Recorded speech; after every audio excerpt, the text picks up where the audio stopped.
We could probably talk about this stuff a lot.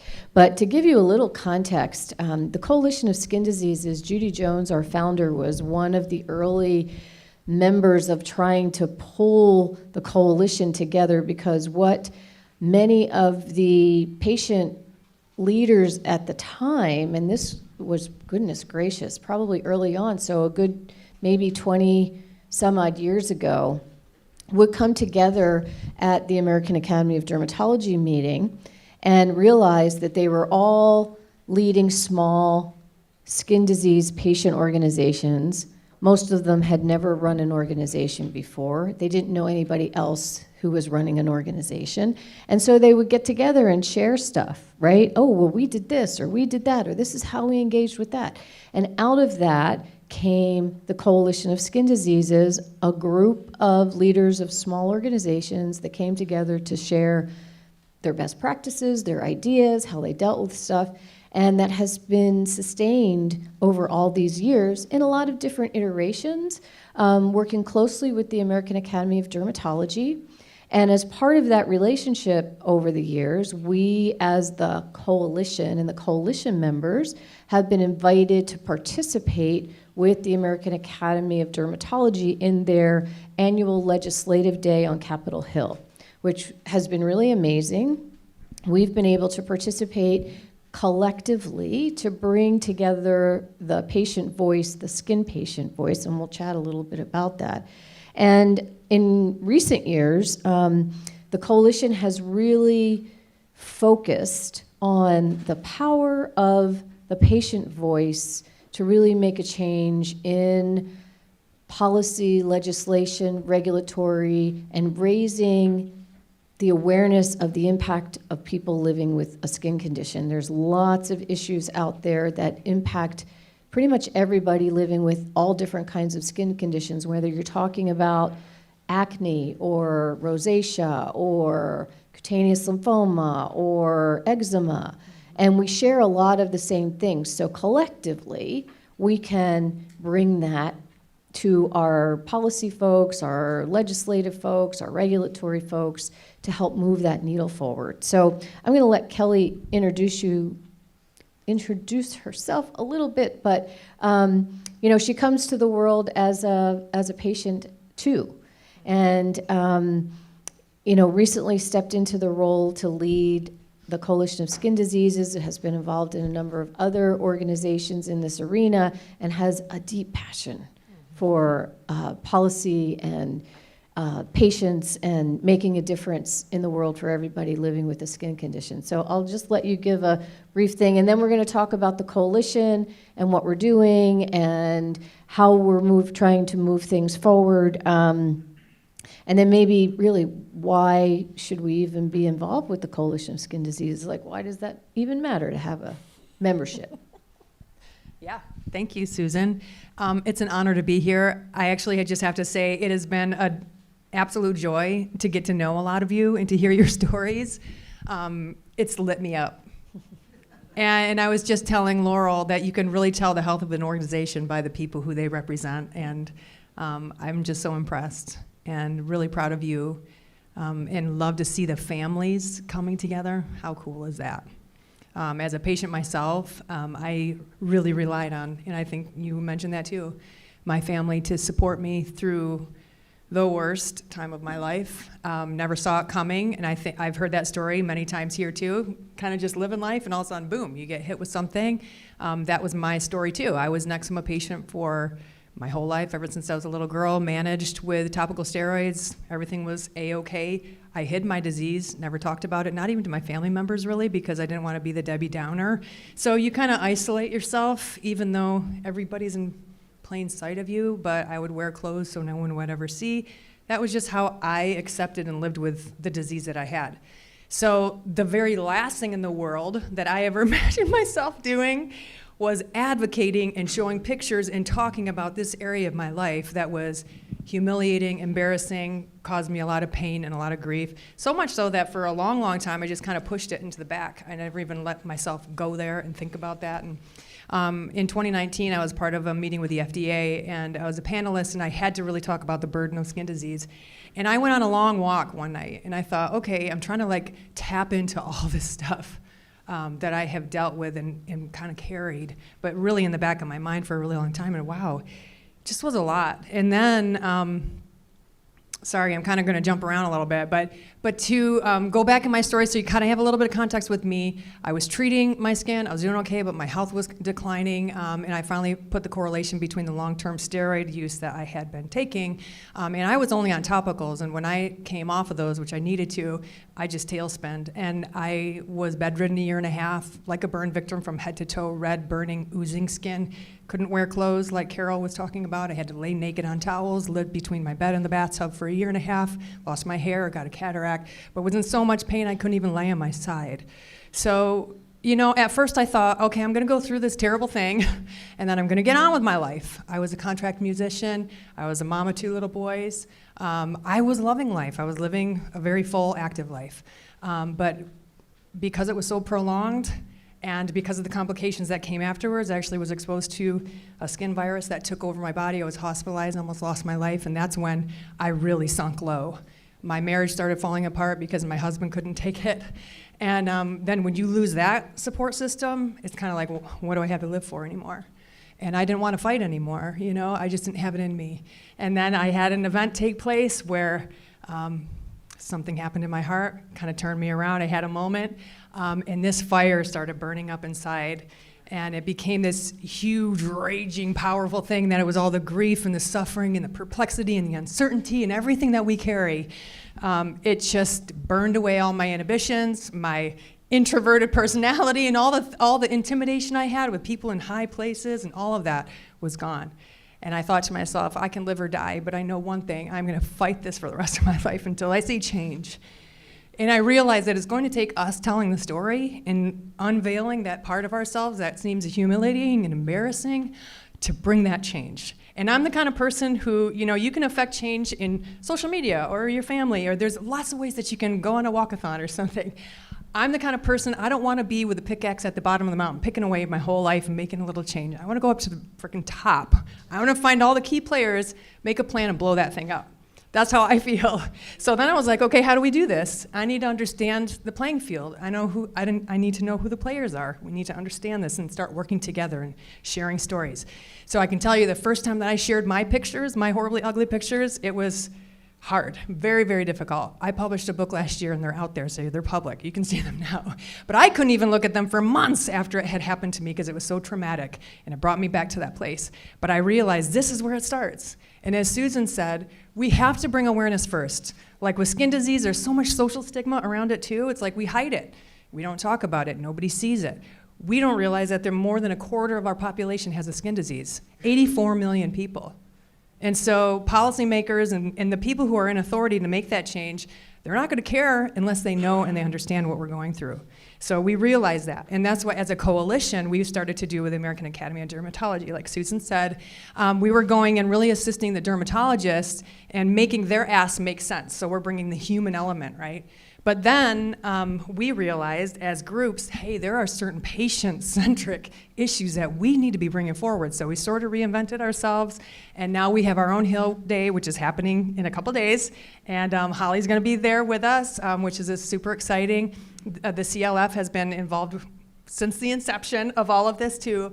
But it's this growing, wonderful, I feel like it's the waking of the sleeping giant, the skin community. And that when we come together and we start connecting all the dots, just like we were hearing this morning, you know, there's researchers doing their thing, there's medical practitioners doing their thing, there's policymakers doing their thing, there's patients who we have ourselves, but we've been disconnected.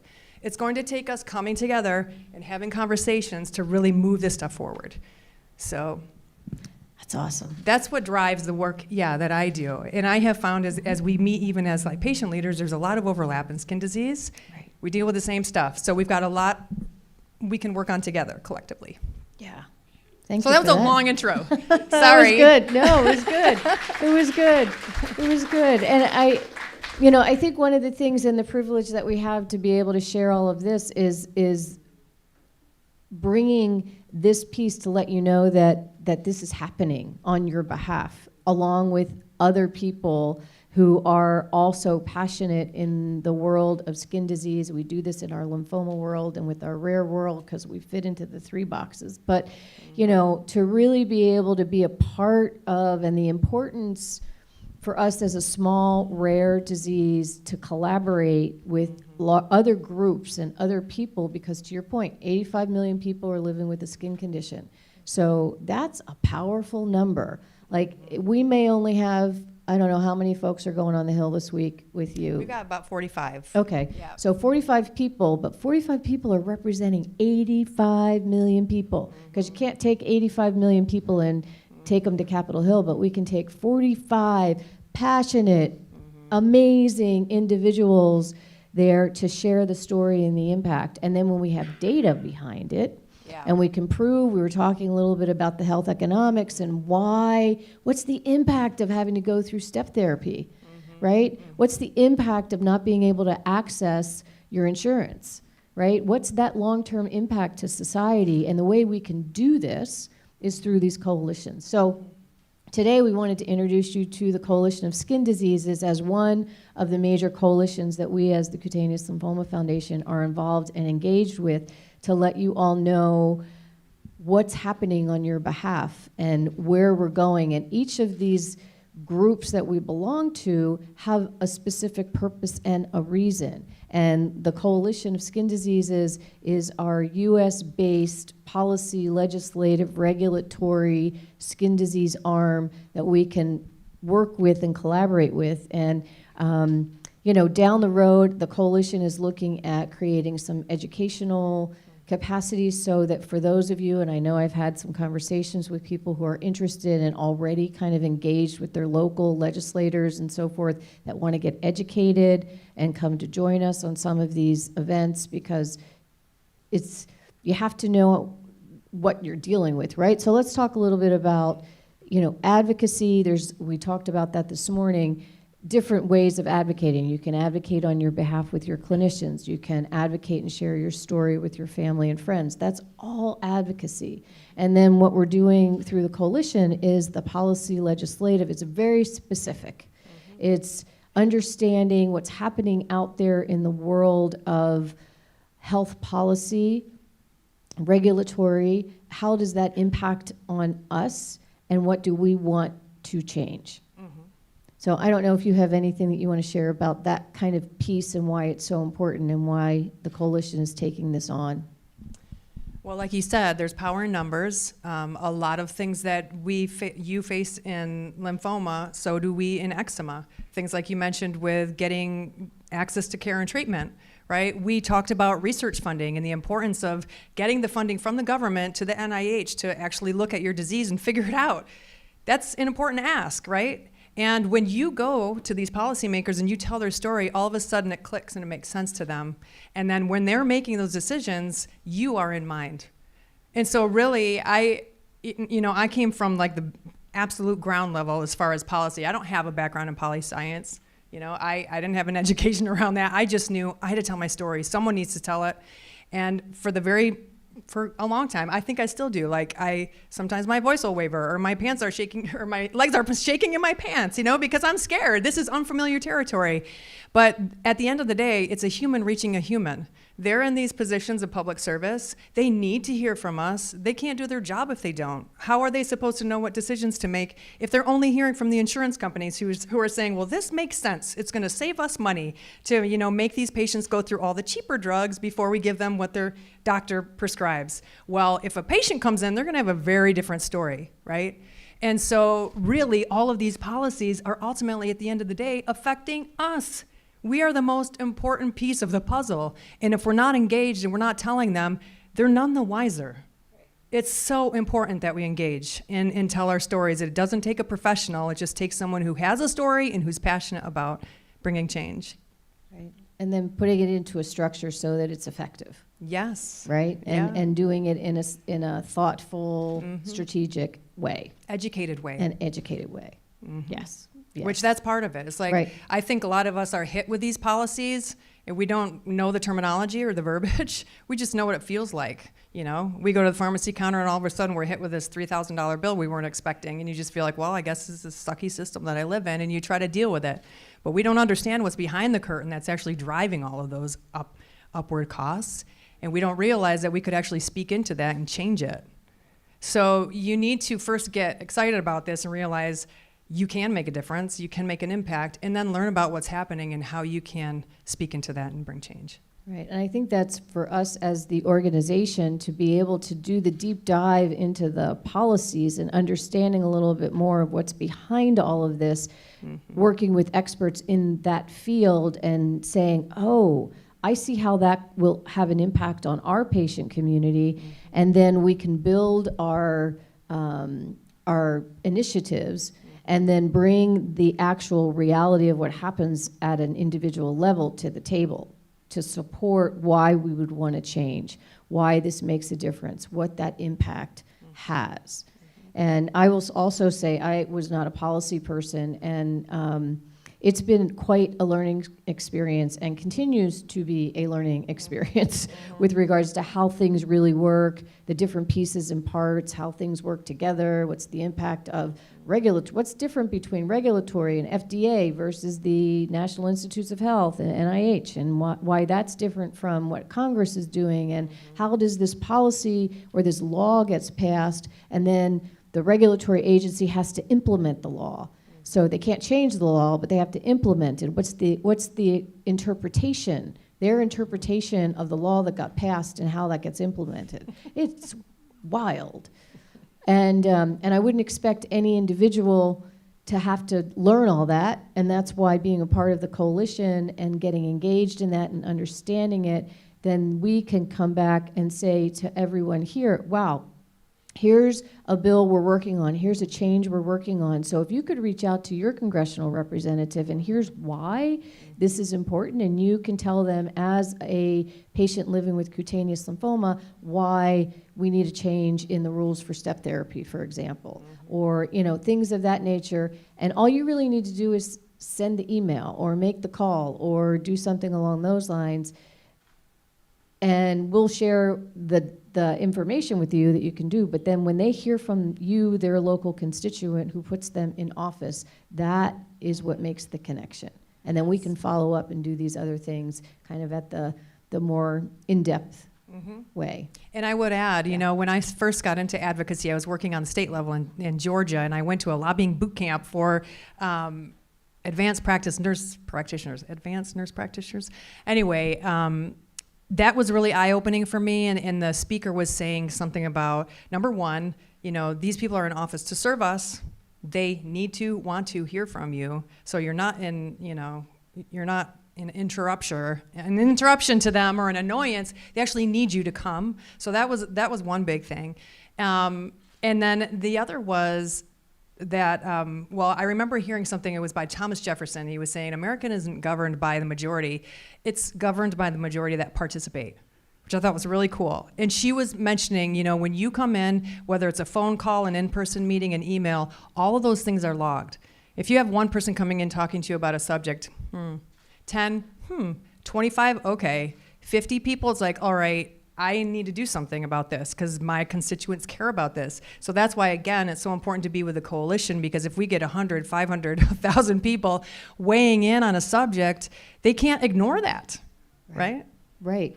And that's why, so think about that in the terms of, a specific congressional office, in a specific geography or a zip code. We may only have one cutaneous lymphoma patient in that place, but one cutaneous lymphoma patient with 10 eczema patients, with 15 psoriasis patients, 20 acne patients, all of a sudden, right, that congressional person has heard from those 50 or 100 people on the same topic with the same message, with the same thing. So that's how we each individually, and why it's so important to be part of a coalition, because again, if we tried to go do all this stuff on our own as just the Cutaneous Lymphoma Foundation, we wouldn't get the kind of impact. We wouldn't have the kind of impact, right? Yeah. That we would. So it's very exciting, and it's really thrilling to see that the coalition is taking this on in a much bigger fashion under Kelly's leadership and trying to move us forward as a part of this whole group. You know, and the other thing I would say is I've learned a lot about how slowly things work. You know, it like does not happen overnight, and it's you kind of just have to keep at it, right? And keep at it and keep raising the issues and understanding what's behind the curtain, you know, and try not to get pulled into the stuff you hear in the media and the news, because there's so much more behind, especially health policy is so complicated. Yeah. Like sometimes I think I know stuff, and then I go, oh my God, whoa, it's crazy. Mm-hmm. But yeah. We're making a difference and we're making progress. Mm-hmm. Yeah, and I will say, you know, there's a real trend toward getting patient involvement into a lot of different areas of innovation. Europe is ahead of us in this, and they're seeing the value and they're actually implementing it. US is kind of behind, but we're starting to turn in that direction. And so with that in mind, it's really important that we're ready. When people start asking us, we want you to engage, like the FDA, I thought that was awesome, how she was sharing all these ways that people can get involved in weighing in on this stuff. That's huge.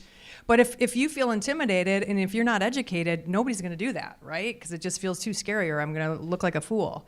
So we really need to like capitalize on the stage that we're in at. I was so excited to hear those presentations about research and clinical development. I mean, that's so cool to hear the hope that's on the horizon, but it's really important to get the patient's perspective weighing in on that, so it's really meaningful for us, and not just some doctors making decisions on things that they don't understand. They don't have the lived experience like we do. Right, yeah. So we thought we'd show you a little video, because Kelly's really done a great job, I think, of capturing kind of what happens and what we do. It's just a little clip from the first day on the Hill back in September that we also participated in. So you'll see a few familiar faces in the video. Yes. So we just thought we'd show this to give you a sense.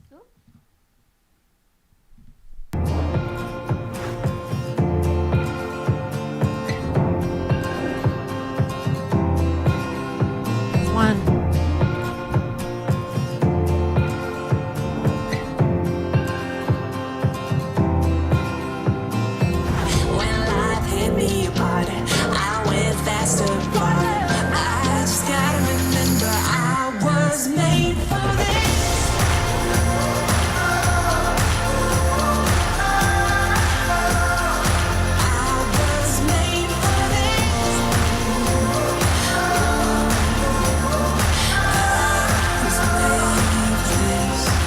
As a nurse, I can't tell you how important it is for you to come as a dermatology patient to tell your story on Capitol Hill so that you can make a difference for yourself and other patients like you.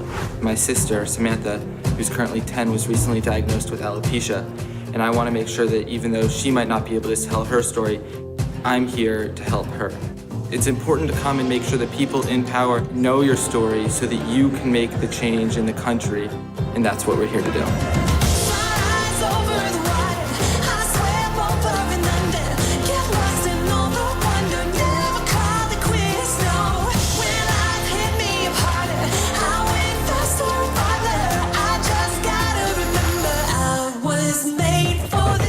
Congresswoman Ayanna Pressley here, and proud alopecian.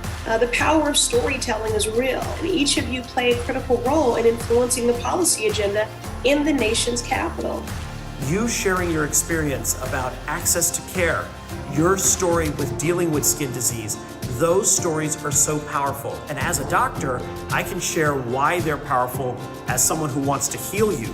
But you as the patient who are suffering bring such influential power to that story. Rarely does Congress lead. What it does do, if it gets it right, is it responds to the voices of the people.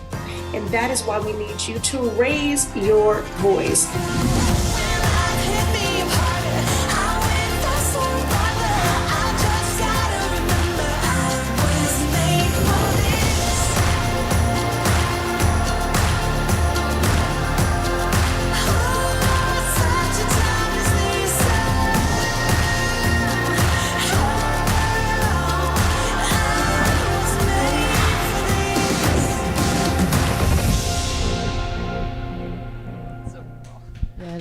always get choked up when I I do watch too. that. I do too. And, it all looks so cool, but there's a lot of work that goes in behind that, and a lot of work that all the individuals that actually go to the Hill and do the meetings put into the preparation and making sure it works. But I think the other piece that we're hoping to be able to expand and to do is, again, to provide the education so more of you that want to participate and want to learn and want to share your story can join us. To be able to do this, and whether it's at the federal level, whether it's at the state level, local level is really, really important as well. So, and for those of you that have no interest, that's totally fine too, because know that your voice is being carried with everybody else, and that we're taking you with us wherever we go. And it's really another facet of the foundation and what we do every day that we probably don't share with you often enough about some of these other pieces and parts. And to Kelly's point, on the international side, we're doing some other things globally for patients around the world to make sure they've got access to clinical trials, and a whole nother bailiwick when you're talking about health systems outside of the US. Everybody has their issues. It's not just us. Maybe a little different methodologies, but really passionate about making sure everybody gets what they need, and that's why we exist, and that's why we're here. And any other parting? Because I know it's been a really long day, but wanted to give you just a little glimpse of some of the other pieces and parts that are going on that you may not be aware of, and to introduce you to some of these other programs and initiatives, and invite you to, join us. And hopefully we'll be able to have some funding to be able to bring more folks to Washington, or even and go local. Sadly, it still takes money to get everybody here, and we need to raise some money to be able to do that. So, yeah. It's coming, though. Yeah. It's coming. We're working on it. And we actually have our first congressional briefing this Tuesday, which I'm so pumped about. We created a video showing the impact of skin disease. It's like a 6-minute long video with people telling their stories and really talking about what it's like to live with it.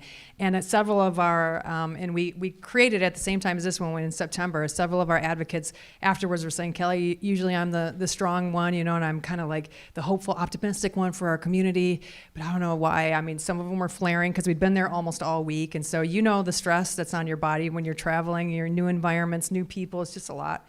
So they were feeling like, I don't know if I wasn't exuding that strength, but it's like, this is exactly what we need to see.